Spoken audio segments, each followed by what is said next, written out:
পরীক্ষার্থীদের আগামীকাল হইতেছে ইংলিশ সেকেন্ড পেপার পরীক্ষা। আর ইংরেজির ক্ষেত্রে এটা হইতেছে সবচেয়ে কঠিন একটা সাবজেক্ট, কারণ এখানে গ্রামার রয়েছে। গ্রামার হচ্ছে এখানে 60, আর হইতেছে written part 40। Side grammar are written হইতেছে 40, টোটাল 100।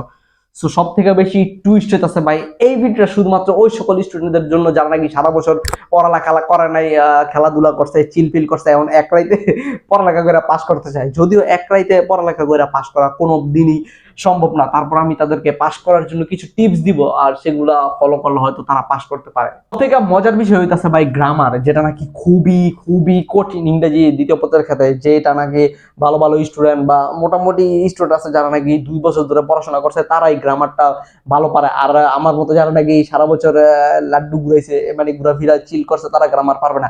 এর জন্য আমি বলবো যারা নাকি এরকম স্টুডেন্ট আছে তারা সবার প্রথম রিটেন রিটেন পার্টটা দেওয়ার চেষ্টা করবা, যেখানে রয়েছে 40 নাম্বার। কারণ এই 40 নাম্বার থেকে যদি তুমি 20 পাও তাহলে তুমি পাস করার সম্ভাবনা বেড়ে যাবে। তার কারণ হইতেছে, দেখো ভাই, তুমি ধরো গ্রামার পড়ো নাই, কিছু পড়ো না, এখন তোমার বন্ধু দিয়েছে গ্রামার, এটা দেখে তুমি গ্রামার আল্লাহর নাম লেখা শুরু করলা, কিন্তু প্রথমেই তুমি ধরো এতগুলা লেখলা, সেগুলোর ভিতরে বেশিরভাগই ভুল। স্যার তোমার খাতা দেখে কি রে এই গান্ডু কি করছো, কোনো পড়ালাই করে না, আর সবই ভুল। কারণ তুমি পারো না, না পেরেও প্রথমে গ্রামার দেওয়ার চেষ্টা করতেছো, একের পর এক তোমার খাতা স্যার দেখতেছে সব কাটা যেতেছে, তখন স্যার তোমার খাতার প্রতি একটা নেগেটিভ চিন্তা আনবে যে এই পোলা ভাই কিছু পারে না। তখন তুমি লাস্টে রিটেন পার্ট যদি ভালো লেখো, সে তোমার সব নাম্বার কাইটা দিবে, মানে এটা একটু দিবে, যেটা দিয়ে তুমি কখনোই পাস করতে পারবে না। এর জন্য আমি বলতে চাই যারা নাকি খারাপ স্টুডেন্ট আছে, যাদের জন্য এই ভিডিওটা বানাইতেছি, তারা সর্বপ্রথম রিটেন পার্ট দিবা। আর রিটেন পার্ট হইতেছে সর্বপ্রথম থাকে ফর্মাল লেটার, ফর্মাল লেটার, যেটাকে নাকি আমরা বলে থাকি অ্যাপ্লিকেশন। সো অ্যাপ্লিকেশন বা যে না পারে সেও লিখতে পারে, কারণ ছোটবেলা থেকেই পোলাপাই নিয়ে ফর্মাল লেটার শিখতেছে। তো সেটা লেখার ক্ষেত্রে হইতেছে প্রথম তোমার ডেট দিতে হয়, ধরো কালকা 3 তারিখ 3, ঠিক আছে। এরপর লাগবা দ্য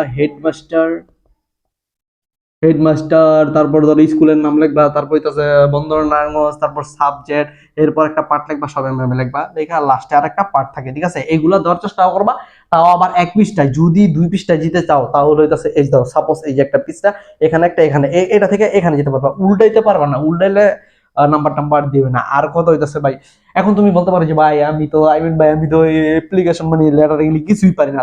তখন বলবো ভাই এই যে প্রথম যে ইটা থাকে এই প্যারাটা, আর লাস্টের এই প্যারাটা, এইগুলো একটু শিখা যায়। আর মাঝখানে যে ইংলিশ লেখাগুলো লিখতে হয়, এইগুলি ভাই তোমার আশেপাশে বন্ধু বান্ধব যারা আছে ওরা পারে, অবশ্যই দেখে টেকে দিয়ে দিও, তাইলেও তুমি 6 বা 7 নাম্বার পাইয়া যাইবা, ঠিক আছে ভাই। আর ফর্মাল লেটার ভাই 6-7 সবাই পায়।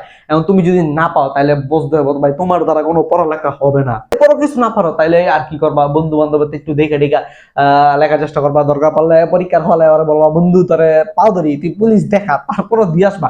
কারণ যদি রিটেন পার্টে তুমি 40 থেকে 20 তুলতে না পারো, তাহলে তোমার পক্ষে পাস করা ইম্পসিবল।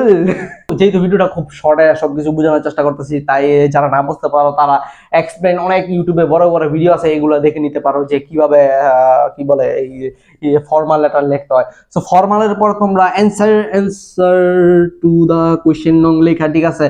তারপর প্যারাগ্রাফ লেখা শুরু করবা। প্যারাগ্রাফ ধরো সাপোজ প্যারাগ্রাফ হইতাছে ইন্টারনেট এখন ইন্টারনেট এটা লেখবা। এখন কি করতে হবে, 200 বা 250 ওয়ার্ডের একটা লিখতে হবে। 200-250 ওয়ার্ডের প্যারাগ্রাফ লিখতে গেলে কমপক্ষে 2-3 পৃষ্ঠা, বা না পারলে 2 বা 2.5 2.5 পৃষ্ঠা তোমার কমপক্ষে লিখতে হবে। এখন কত হইতাছে, তুমি এখান থেকে একটা এই যে এরকম সুন্দর একটা বাক্স বা এগুলো দিয়া, ঠিক আছে, এটা লেখা শুরু করলা, ঠিক আছে।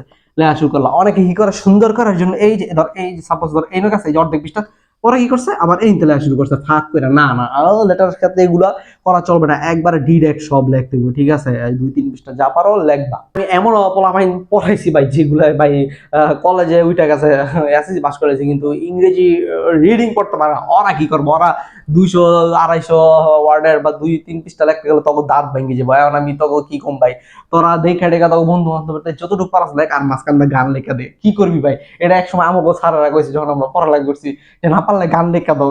তাও অনেক সময় স্যাররা চেক করে না, কিন্তু আমার মনে হয় না এখন এই জামানা আছে স্যাররা চেক করে। চেক করে, তাই গান টান লিখিস না ভাই, যতটুকু পারস দেখে দেখা লেখার চেষ্টা করিস। কিন্তু এমন তোমরা বলতে পারো যে আইমেন ভাই আপনি তো এই দেখা টাকার কথা বলতেছেন, এইগুলা একজন শিক্ষকের কোনোদিন বলা উচিত না। আমি বলতে চাই ভাই, এই ভিডিওটাই বানাইছি ভাই গান্ডু পোলাপানের লিগে, যারা কোনো রকম পাস করতে চায়, তো তাদের ভাই তাদের একটু দেখা দেখি করতে হবে। এখন বলতে পারেন ভাই যারা এ প্লাস তারা কি দেখে না? হ্যাঁ, তারাও দেখে, মানে বাঙালির এটা স্বভাব, একটু একটু হইলেও দেখতে হবে। তাই যারা পারে না তাদের একটু বেশি দেখতে হবে, কিচ্ছু করার নাই। তো এইভাবে তোমাদের সকলেরই হইতেছে রিটেন পার্ট 40 নাম্বার অ্যান্সার করতে হবে। এই রিটেন পার্টেই তোমাদের শেষ ভরসা। আর এগুলা একটু ভাই যদি কষ্ট করো, একটু আজকে আজকে যদি রাইতের 1-2টা পর্যন্ত ঠিক মতো পড়ো, তাইলেও তোমরা ভাই পারবা, ঠিক আছে? তারপর তোমরা কি করবা, গ্রামার পার্টে যাবা। গ্রামার পার্ট, ঠিক আছে, যেটার মধ্যে রয়েছে 60 নাম্বার। এমন করতে পারো আইম্যান ভাই গ্রামার পার্ট তো কিছুই পাই না, আর না পার কিন্তু অ্যান্সার টু দা কোয়েশ্চেন নং দিয়া লিখতে পারবি, এ বি 1 2 3 নং এডি তো লিখতে পারবি। হ্যাঁ, তাই কি করবি, অ্যান্সার টু দা কোয়েশ্চেন নং এক লেখা শুরু করবা। তাই 1 নং এ যতটুকু আমি জানি থাকে হইতাছে প্রিপোজিশন। তো প্রিপোজিশন যেমন ধরো এ দিবা, বি দিবা, সি দিবা, এ বি সি ডি দিয়া, ঠিক আছে? এখানে শুধু উত্তরগুলা লিখবা।